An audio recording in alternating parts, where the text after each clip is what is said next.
cantik sungguh pemandangan. Nice view. Sekarang slow. Apa yang nice? No. Color orange. Golden hour cakap.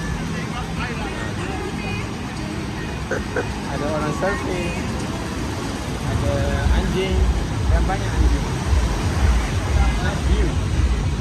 Kita kat mana, Rizal? Kita di Canggu, Seminyak, Bali. Tak, Canggu Sunset Point. Oh, Canggu Sunset Point. Kita nak tengok sunset tapi dah terlepas. So kita tengok view yang lain lah.